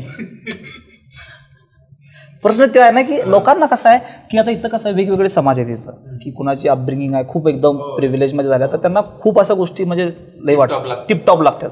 तर त्यांच्यानुसार आम्ही बदलू नाही शकत. एक पोरं आहेत तर ती म्हणतात की अरे काय झालं एकच शर्ट आहे घालून नाही की काय प्रॉब्लेम आहे, असं बी म्हणणारे आमच्यात मुलं आहेत. मग ते दोघांमध्ये कुठं स्वतःला बदलायचं, जसं आहे तसं आहे. आम्ही ते आमचं एक आहे की आमचा शो आमचा आहे आणि तो कधी डाऊन जात नाही. आमचा सेटअप, आमचं काम, आणि जेव्हा पण आम्हाला वाटतंय की आता हे तर काय बसमध्ये झोपतंय, कायम झोपलेला असतो बसमध्ये, आणि परत शोला जातो. शोला जाताना फक्त टॉयलेटला जायचं राहिलेला असतो सायलेंट. एवढा नर्वस की फक्त टॉयलेटला जायचं राहिलेलं असतं. आणि पिअर प्रेशर ॲक्च्युली माझ्यावर आहे ना, मी पहिल्यांदा जाणार आहे, तुझ्या हातात शो चांगला आहे ना, नाही तुझ्यापेक्षा चांगलं करायला पाहिजे. आणि ती आग आहे. किंवा आम्ही शांत बसलेलो असताना ही कधी चिरचिर करत येतो माझ्याकडे की आता कॉमेडीतून काय. माझ्याकडे एक म्हणजे माझी एक थीम आहे की मी कविता म्हणत राहतो कायम. मग ते बऱ्याचदा ह्याला म्हणून दाखवते की हास्यरुदन में, तूफानों में, अमर असंख्यक बलिदानों में, उद्यानों में, वीरानों में, अपमानों में, सम्मानों में, उन्नत मस्तक उभरा सीना, पीड़ाओं में पलना होगा, कदम मिलाकर चलना होगा. ते कुठंतरी एक सोबत राहायची सवय आहे म्हणून आम्ही आहोत. नाहीतर कदाचित तुम्ही जसं चुरगळलेले कागद करून डस्टबिनमध्ये फेकून देता कोरडा कचरा म्हणून, कदाचित तसं झालं असतं. लोकांनी एवढं जज केलेलं आहे ह्याच्या आधी की आता ती मेंटॅलिटी बनल्या की जी 4 लोक लागतात शेवटीला ती गावात आहेत आमच्यासाठी. इथं लोक जोडायची नाहीत आता, की जी आली सोबत ती आली, नाही आली ती नाही आली. काय एवढा म्हणजे प्रत्येकाला तर काय आपण बदलू नाही शकतो. शो करायचं काम, शो आपला शो करायचा, शो वाजवायचा, आपली कॉमेडी करायची. जिथं जो माणूस येऊन म्हणेल कारण तुझी कॉमेडी तर चुकली किंवा तू हा जोक तुझा मला व्यवस्थित वाटला नाही, त्याच्यावर जो विचार करायचा, त्याच्यावरती लिहायचं, तो बदलायचा, तो काढून टाकायचा, तो प्रॉब्लेम. त्याच्या व्यतिरिक्त जर मला काय म्हटलं तर मग ते काय मी बदलणार नाही किंवा ऐकणार नाही. आता ऑडियन्स एक्सेप्ट करायला लागली आहे. ऑडियन्सचा कधीच आम्हाला प्रॉब्लेम नव्हता ना. प्रॉब्लेम सोबतच्या कॉमिकांचा किंवा आसपासच्या लोकांचा होता. ऑडियन्स आजपर्यंत कधीच आम्हाला जज नाही केली की ऑडियन्सला काय प्रॉब्लेम नव्हता. चांगली म्हणजे जुहूमध्ये पण जेव्हा शो केला तेव्हा मुंबईची ती प्रॉपर जुहूची ऑडियन्स आली होती, त्यांना पण काय प्रॉब्लेम नव्हता. त्यांना आम्ही गावातल्या गोष्टींवरती हसवलं, गावातल्या पॉलिटिक्सवरती हसवलं, सगळ्या गोष्टींवरती हसवलं, त्यांना काहीच प्रॉब्लेम नव्हता. तुमच्या शोचं नाव आहे गावठी कॉमिक्स, गावठी कॉमेडी. तर कधी असं वाटलं नाही की हे नाव आपण ठेवतोय किंवा नाही आपण गावाकडनं आलोय? खूप लोकांनी असं म्हटलं की गावठी कॉमिक्स असं का ठेवतात म्हणून. म्हणजे आमचं एक होतं की जेव्हा आम्ही पुण्यामध्ये आलो सुरुवातीला तेव्हा खूप लोकांनी जज केलं आम्हाला, म्हणजे अजून पण ते चालूच आहे की. आणि असं काय की गावाकडनं जी लोक येतात त्यांना माघारी बोललं जातं की अरे खूप गावठी आहे हा, कारण त्याला खूप गोष्टी माहिती नसतात. खूप म्हणजे खूप गोष्टी माहिती नसतात. ठीक आहे, जसं की मला आता माहिती नव्हती की वॉशरूममध्ये चप्पल आलं. आता हा होता म्हणून चेष्टार घेतला की कोण जरी असता तर तो मागं जाऊन, आता ह्या ऑफिसमध्ये जर मी काम केलं असतं आणि ते जर इन्सिडेंट झाला असता तर एक वेगळा ग्रुप बनला असता आणि ती मागं लोक बोलली असती अरे तो साहिल नवीन जॉईन झालेला किती गावठी आहे, त्याला तर माहितीच नाही की बाथरूममध्ये चप्पल असतात. तर हे जे आहे की नाही गावाकडच्या मुलांच्या बाबतीत की त्याला एज्युकेट करण्यापेक्षा किंवा त्याला सांगण्यापेक्षा त्याच्या मागं बोललं जातं की अरे तू गावठी आहे किंवा हे आहे. मग आम्ही जेव्हा असं ठरवलं होतं की जेव्हा आम्ही मोठं होईन किंवा काहीतरी बनेन तर गावठी जो हा शब्द आहे याला शिवी म्हणून एखादा कोण वापरतो की चुकीचा शब्द म्हणून, आणि घेणाऱ्यांना पण तसंच घेतो. तर आपण तसं नाही करायचं की आपण प्राऊडली सांगायचं लोकांना की हा बाबा गावाकडून आलो मी गावठी आहे. मला माहिती नाही ही गोष्ट, माझ्याकडे नव्हती, ही मी ज्या सोसायटीतून येतोय त्या सोसायटीत ही गोष्ट नव्हती, मला माहिती नाही. आणि त्याच्यावरती जोक करायचं. नाही माहिती आम्हाला पिवडोफाईल काय असतं ते माहिती नाही आम्हाला खूप साऱ्या गोष्टी माहिती नाहीत. आम्हाला माहिती नाही की ॲड्रेस कसा सांगायचा, आम्हाला माहिती नाही की मुलींसोबत कन्व्हर्सेशन कसा स्टार्ट करायचं, काय माहिती नाही आम्हाला. सिम्पल गोष्ट आहे. जसं की मी तो जोक पण माझा तसाच होता की पहिल्यांदा मला एका मुलगीने मेसेज केली की कसा आहे साहिल, बरं आहेस का, तुझी तब्येत ठीक नाही. तर मला माहीत नव्हतं की नॉर्मली विचारलं जातं शहरामध्ये. मी माझ्या घरी फोन करून सांगितलं मम्मीला की माझं मी बघितलं तो मुलगी तुमचं तुम्ही बघा म्हणून. तर दुसरी मुलगी मला मेसेज केली ऑफिसमधली की तुझी तब्येत कशी आहे. मी म्हटलं तू मला मेसेज करू नकोस, माझं तिच्यासोबत झालेलं आहे. हा जोक आहे म्हणाला, पण हे खरं आहे की आम्हाला माहिती नाही ना की आमच्या त्या सर्कलमध्येच या गोष्टी नाही आहेत, त्या आम्हाला गोष्टी माहिती नाही. कोणीतरी मेसेज केलं म्हणजे हा कोणीतरी मेसेज म्हणजे एक आधी मुलगी जर मेसमधनं डबा तुमच्यासाठी घेऊन येत असेल तब्येत ठीक नाही आहे म्हणजे तर प्रेमच आहे तिचं. हिनं जे 16 सोमवारचं व्रत केलं हे माझ्यासाठीच केल्या, हिच्या पुढं काहीच नाही आता आयुष्यात. स्वतः बनवून आणणं वेगळं, मेसमधनं आणणं वेगळं, की ते असं तर आम्हाला माहितीच नव्हतं ना या गोष्टी सगळ्या. काय काय शांत बसला अचानक. ते गावठी कॉमिक्समुळे ती लय अवघड आहे. म्हणजे काळी चिरणारा विषय नाही, ती लय सिरियस होत, तुम्ही ऐकू शकणार नाही. असं आईचं काळीच पिक्चर बघितलाय की नाही, चालता चालता ठेस लागली, आईचं काळीच पडलं आणि म्हटली बाळ कसा आहेस तू, ठीक आहेस काय म्हणून. आणि त्या टायमाला जे असं असूर येतात मुलांच्यात की भाळा बळा बळा, तशीवाली स्टोरी आहे ती. स्टोरी नाही आहे ती भावना आहे जी थोडेफार दचकते कधीतरी, दुसरं काय पुढचं. बरं, एकंदरीत आता मी वेगळा विषय करतो की आता बोलायला की नाही त्याच्यावर मला माहित नाही की मागच्या 2-4 वर्षात 19 पासून राजकारणात खूप मोठे बदल झाले. काय आणि असले म्हणजे लोक घरात बसून हसायला लागले. थातुर मात्र हवेत प्रश्न विचारायचे. हा डिटेल मला सांग काय बदल झालाय एकंदरीत महाराष्ट्रात जे काही झालंय राजकारण त्याच्यावर तुमचं ऑब्झर्वेशन कसं आहे? आमचं ऑब्झर्वेशन चांगलं आहे, म्हणजे चांगलं आहे ऑब्झर्वेशन चांगलं आमचं. काय म्हणते टीव्ही न्यूज मध्ये बसून बघायला भारी वाटते की मस्त वाटलं की त्याच्यावर घेत आहे का कुठं हो त्यांचंच आई वडील भाऊ बहीण सुनाली लिखी वाळी लढतात काय ती स्वतः घेत आहेत, आम्ही घ्यायची गरजच नाही आहे. त्यांचं चालू आहे, चांगली गोष्ट आहे ती. लोकशाही टिकतेच ह्याच्यामुळं. जिरवाजिरवीचं राजकारण झालं नाही तर मग लोकशाही टिकायची कशी? आणि कुठवर आम्हीच भांडायचं, त्यांच्या बी घरात भांडणं लागली पाहिजेत ना, आहे का नाही? कुठवर मारामाऱ्या करायच्या आम्ही, त्यांनी बी भांडणं पाहिजे. मला कार्यकर्त्यांचं फक्त नुकसान पैसे घेणार असं झालं एवढं. साहिल्या एका पक्षात, मी एका पक्षात, तुम्ही वेगळ्या पक्षात. तुम्ही आता आपापल्या पक्षाचे 2 भाग झाले. मी पैसे घेऊ कोणत्या पक्षाकडून असा प्रॉब्लेम झाला ना, असा प्रॉब्लेम झाला. त्याच्यामुळं आणि मला भारी वाटतं आमच्या सोलापूरकडं तर का नाही, म्हणजे असं झालंय की मतदान कुणाला द्यावं ही आता भावनेवर डिसाईड होतं. किंवा अलीकडच्या धाराशिव लोकसभा मतदारसंघामध्ये भावनेवर इलेक्शन कसं काय होऊ शकतं? कुठलंही बरं का, कुठलंही इलेक्शन. आणि आपल्या सोशल इंजिनिअरिंग करणारे पॉलिटिकल नेते एवढे जबरदस्त आहेत की आजपर्यंत 70 वर्ष झालं, लेट से 70-75 वर्षात आरोग्य, पाणी, शिक्षण, फार तर शेती, ह्याच्याशिवाय नवीन मुद्दाच नाही आहे. आणि एवढं सोशल इंजिनिअरिंग त्यांनी करून ठेवलंय की ह्या मुद्द्याच्या बाहेर इलेक्शन कसं काय होऊ शकत नाही आजपर्यंत.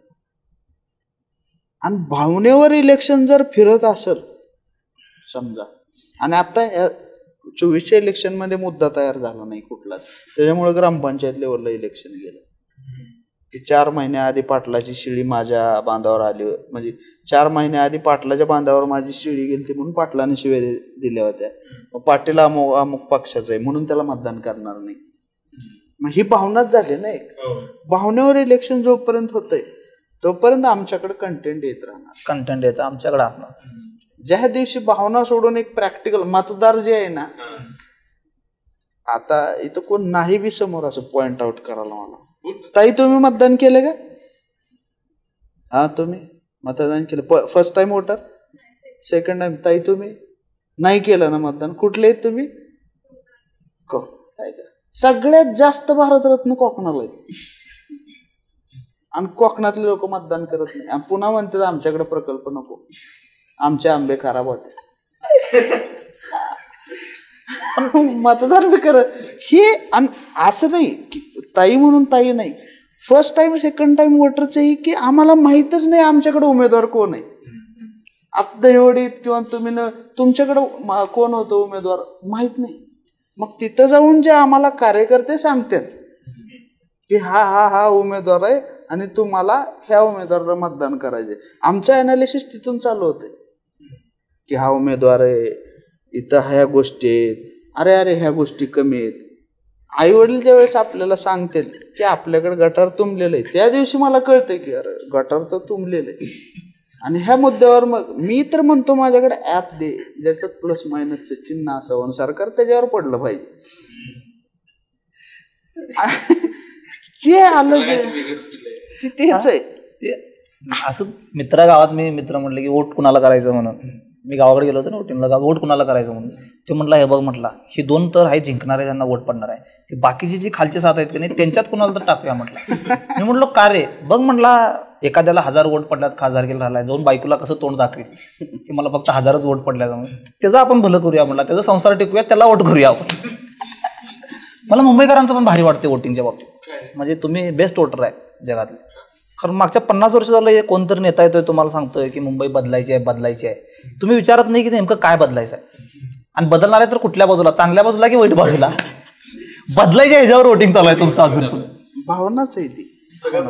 हा अजूनही आम्ही पारंपरिक वोटिंगच ठेवलंय की आमच्यापासून तो एक स्ट्रॉंग झालाय कॅन्डिडेट आमच्याकडे, तो कॅन्डिडेट आता स्ट्रॉंग आहे, त्यालाच मतदान करणार कारण की तो स्ट्रॉंग आहे. त्यांनी मागचं काही केलंच नाही त्याला सगळीकडे तसं मुंबईत सगळी. आणि हीच तर लोकशाही आहे ना, हीच तर लोकशाही आहे की वय वर्ष 25-26 आहे पण आम्ही कॅन्डिडेटचं नाव घेऊ शकत नाही. आम्ही फक्त बोलू शकतो की तो स्ट्रॉंग आहे, नाव घेऊ शकत नाही आपण. तर हीच तर लोकशाही आहे. किंवा आता सर सिनियर आहे. सर तुम्ही मतदान केलंय का? कुठलं मतदान आहे तुमचं? रायगडचं मतदान आहे. बघा रायगडचं मतदान असं आहे का नाही, मी ज्यावेळेस पॉलिटिक्समध्ये काम करायचो का नाही, रायगडचे लोक सगळ्यात बेरकी लोक मतदानामध्ये, सगळे फ्लोटिंग वोटर्स आहेत त्यांचे. ह्याच्या दोन्ही पैकी कोणता माणूस दिसतोय चांगला, हा मग ह्याला मतदान करायचं नाही. खरंय का नाही सर? आपलं अंदाजच फेल जात नाही. फ्लोटिंग वोटर सगळ्यात जास्त रायगडमध्ये. रायगडचं मतदान कळून घेणं, नगरचे इलेक्शन आणि रायगडचं इलेक्शन सेम. फ्लोटिंग वोटर्स अजिबात अंदाज लागू देत नाही, सुशिक्षित लोक बोलत नाहीत, आणि जे नेटिव्ह मतदार आहेत जे शिकलेले पण नाहीत ते तर कुत्र्याला असे भाकरी टाकल्यानेच बोलतात तुम्हाला, तू सर्वे करायला आला का, चल नाही. आणि ते कॉमेडीमध्ये त्याच्यामुळेच साटायर जॉनर असा आहे आमचा की आम्ही सेफ साईड असतो. आम्ही सेफ साईड. हा, आम्ही लीडर चुकीचे नाहीत ना. लोक काय करतात की पॉलिटिक्सला चुकीचं म्हणतात, पॉलिटिक्सवर जोक्स करतात, पार्टीवर जोक्स करतात, ते चुकीचं नाही आहेत. कोणताही लीडर असो तो त्या समाजाचा भाग आहे. लीडर जो आहे तो समाजाला रिप्रेझेंट करतो. समाज लाचार आहे, म्हणून समाज रिश्वतखोर आहे. तो ते रिश्वतखोर समाजात आलेला लीडर आहे म्हणून तो रिश्वतखोर आहे. लीडरला त्याला पॉइंट आउट करणं, त्याच्यावरती जोक करणं, ते काही फरक नाही, कारण तो जाणार उद्या दुसरा येणार, दुसरा येणार, तिसरा. समाजला ज्यावेळी तुम्ही त्याच्यावरती कॉमेडी कराल आणि त्याची अस्मिता दाखवाल तरी मजा आहे. त्यामुळे आम्हाला काय प्रॉब्लेम नाही. आम्ही direct society is tragedy in close and comedy is a drama in the long shot. बस झालं, दॅट्स इट. बास झालेलं आहे. तुम्ही बरोबर पॉलिटिक्स कधी न्यायलाय मला कळायला लागलंय हळूहळू. करिअर संपवायच्या नियोजन मध्ये, आणि माझी इच्छा नाही बिग बॉस मध्ये जायची. राजकीय परिस्थिती बघतात, परत राजकीय स्टेटमेंट आहे. राजकीय परिस्थिती बघतात. तुमच्या दोघांची मैत्री खूप घट्ट आहे, एक ब्राह्मण एक मुस्लिम, असे काय एवढी मैत्री घट्ट? उदारे जास्त आमच्या उदारे जास्त नाही, तसं नाही. आम्ही रिलिजियस धरलं नाही की आम्हाला अजून समजलंच नाही. टीव्ही बघत नसेल ना? नाही. प्रॉब्लेम काय आहे नाही, तुम्ही लोक काय आहे, तुम्ही लोक हरामखोर आहे त्याचा ऑडियन्स. तुम्ही लोक काय म्हणतात की मी न्यूज बघणार नाही माझ्या मेंटल पीस आणि सॅनिटीसाठी. You watch it and tell me in the joke form. ही आमचा कन्नड्रम जास्त आहे की तू ॲज अ कमेडियन ते बघ आणि जोक म्हणून येऊन मला सांग, त्याच्यावरती मी हसणार, कॉन्ट्रोवर्सी तुझ्यावर होणार, तू जेलमध्ये जाणार, परत बिग बॉस मध्ये जाणार. आम्ही हसणार. जायचं बिग बॉस मध्ये, ह्याला जायचं. फक्त मी 2 पुरी पटवायची वाट बघायला. शो मध्ये माझ्यासाठी भांडणार कोण? तिथं जाऊन पटवायचे असतात का आता पटवून तिथं न्यायचे? काय माहिती, गेल्यानंतरच समजणार. त्यात प्रोसेस माहित माहिती नाही. जायापर्यंत मला माहिती आहे की एक घाण जोक करायचा, तिथं येऊन तुम्हाला लोक मारतात, आणि त्यानंतर मग तुम्हाला बिग बॉस, तिथपर्यंत मला माहिती आहे. बिग बॉस मध्ये जाऊन काय करायचं हे नाही माहिती. नाही माझ्या इथे रिलिजियसचं जर तुम्ही म्हणत होता का नाही, तर आमची अजूनपर्यंत की माझं तर आहे की रिलिजन अजून समजलेलंच नाही आहे की रिलिजन काय आहे, की त्याच्यासाठीच अजून त्याच्यावरतीच जोक चालू आहेत की लोक काय म्हणतात आणि रिलिजन ऍक्च्युअल काय म्हणतोय, की हा मात्र लई मोठा डिफरन्स आहे. की लोक तुमच्यावरती काय दबाव टाकतात. समाज म्हणजे काय, की समाज म्हणजे 4 लोक एका बाजूला, तुम्ही एका बाजूला. ती 4 लोक ठरवणार तुमच्यासाठी की काय चांगलं आहे काय वाईट आहे. मग तुम्ही म्हणणार की ते चांगलं आहे म्हणून, मग ती 4 लोक मागं म्हणणार की हे चांगलं होतं म्हणून. मग तिथून तुम्ही बाहेर येता, मग तुम्हाला समजते ती जी 4 लोक चांगलं म्हणत होती त्याला अख्खा समाज बाद म्हणते. मग तुम्ही परत जाऊन त्यांच्यासोबत कॉम्प्रोमाइज करायचं की अरे आता हे चांगलं आहे. किती म्हणून तुम्ही स्वतःला बदलणार ना. त्यापेक्षा त्या 4 लोकांना पण काय पण म्हणू द्या, ह्या 4 लोकांना म्हणू द्या. जेवढं तुम्हाला समजते तेवढं तुम्ही घेऊन चला. कार्यक्रमाच्या बऱ्यापैकी शेवटाकडे तुम्हाला मजा येते ना स्टँडअप करून? आम्हाला मजा येते म्हणून करतोय आम्ही. आम्हाला तुमच्या मते स्टँडअप मधलं सक्सेस काय स्टँडअप सक्सेसला काय बघता तुम्ही स्टँडअप कॉमेडी करिअर मध्ये? माझं म्हणजे मला श्रद्धांजली देऊन जरी तिकीट विकू शकलो आम्ही तरी नो प्रॉब्लेम. आम्ही स्वप्नांच्या मागं धावलेले लोक आहेत पहिल्यापासून. म्हणजे इचलकरंजीहून येणं आणि बार्शीहून येणं फक्त कारण त्यांना 2 दिवसाच्या डिस्कशनमध्ये पण म्हणला ना की कॉमेडीशिवाय पुण्यात काही नाहीच आहे आमचं. आम्हाला लय ताप होतो पुण्यात, लय ताप होतो डायरेक्ट. म्हणजे ती वाहनाचा आवाज, गर्दी, खाणं पिणं लय ताप होतो आम्हाला नाहीच जमत शहरात. शहर नाही जमत. त्यामुळे आम्हाला जोपर्यंत म्हणजे येतच राहणार. आमचं मोटिव्ह आहे की कॉमेडीमधून एक दिवस गावाकडे घर बांधायचं, तिकडं जाऊन राहायचं, शोज आहेत तेव्हा शहरात यायचं. मुंबई पुणे सेटल बिटल कधीच नाही, कधीच नाही. आम्ही एका फार मोठ्या पार्टीत गेलो होतो 2 जण. फार म्हणजे तिथं असं होतं की मुलांनी घातलेले कपडे सुद्धा ॲज अ मुलगा म्हणून मला लव ॲट फर्स्ट साईट व्हावे, एवढे सुंदर कपडे, मुली तेवढ्यात सुंदर. आणि त्याच्यात आम्ही 2 जण असे हे हुडी घालून, मी हा शर्ट, असाच शर्ट घालून गेलेलो आणि बसलो काउंटरवर बारवर. त्यानं 2 तास आम्हाला पाणी सुद्धा विचारलं नाही. आम्ही 2 जण विचार करत होतो इथे जेवायला मिळते का नाही. अतिशय सुंदर येऊन मुलगी फक्त सायल्याला म्हणली होती की व्हॉट इज युअर नेम, तर सायल्या उठून बाथरूमला गेला आणि ती मुलगी मला म्हणते की दिस इज डिसरिस्पेक्ट.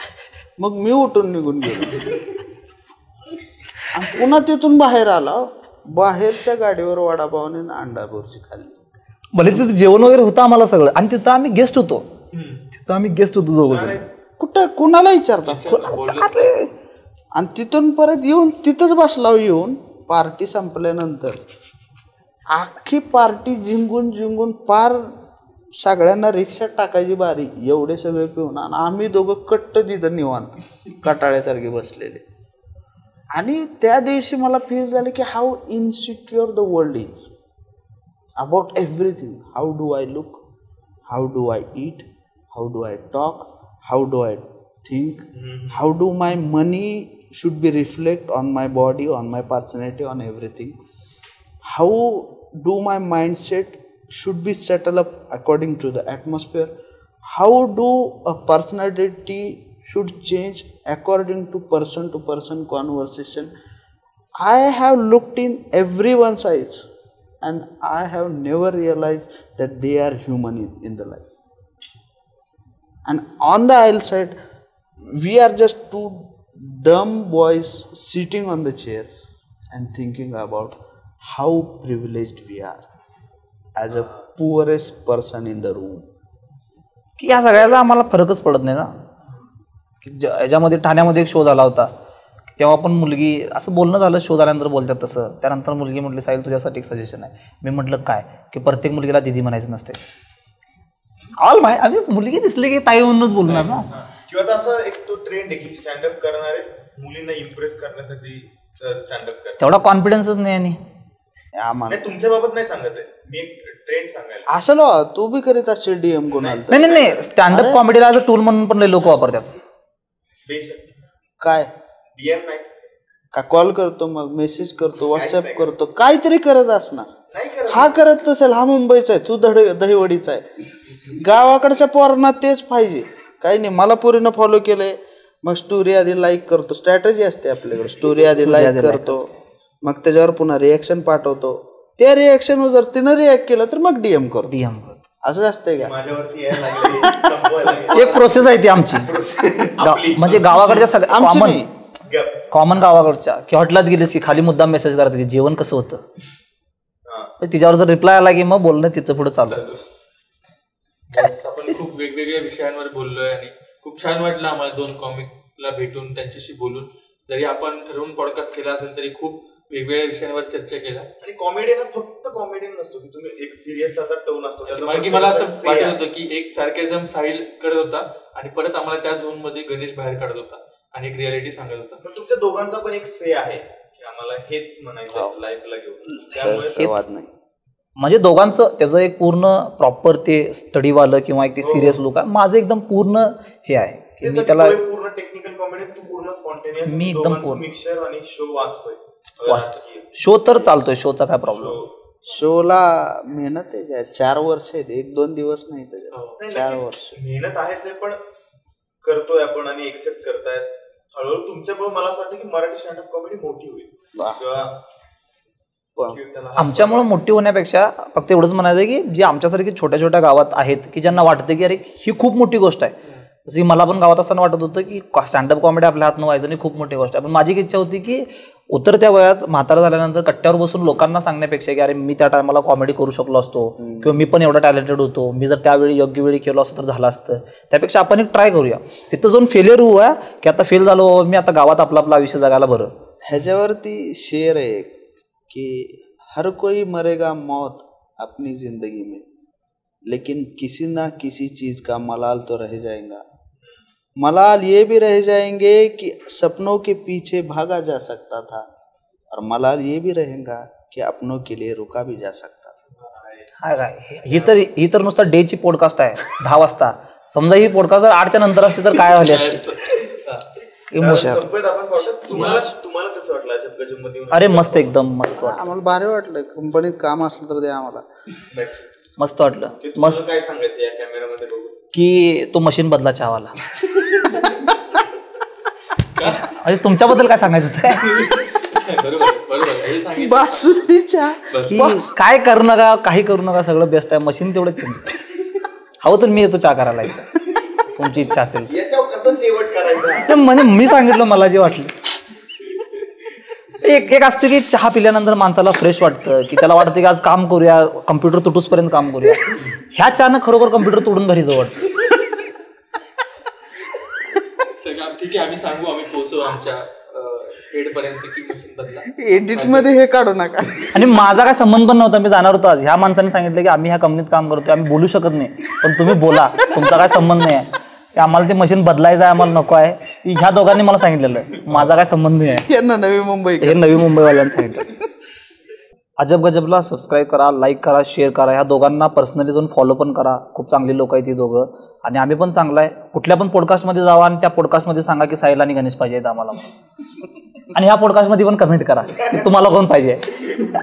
तर साहिल आणि गणेश दोघांना इंस्टाग्रामवर फॉलो करा. त्यांचा शो येतोय अराजकीय आणि गावठी कॉमिक्स. तर जिथे जिथे तुम्हाला बघायला मिळेल तुमच्या शहरामध्ये जाऊन तिकीट काढून तो शो बघा, कारण की ते शो कट करून इंस्टाग्रामवर टाकत नाही. त्यांचं असं म्हणणं आहे की शो वाजवायचा आहे. त्यांच्याकडे आता 40-50 मिनिटाचं पूर्ण सेटअप आलंय. तर प्रॉपर थिएटर मध्ये जाऊन ऑडिटोरियम जिथे कुठे शो लागतील तिथे जाऊन बघा, आणि अजब गजबला सबस्क्राईब करा. Thank you sir. अजब गजबला सबस्क्राईब करा. त्याचं एक वेगळं काहीतरी ठरलंय. मंडळी, अजब गजबला नक्की सबस्क्राईब करा.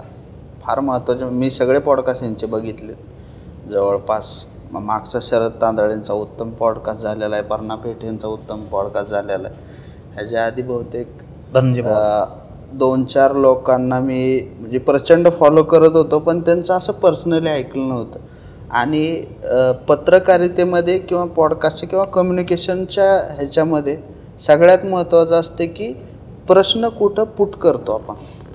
सो तुम्ही चांगली लोक आहेत असं मी म्हणेन सध्या तरी, पण सबस्क्राईब करा.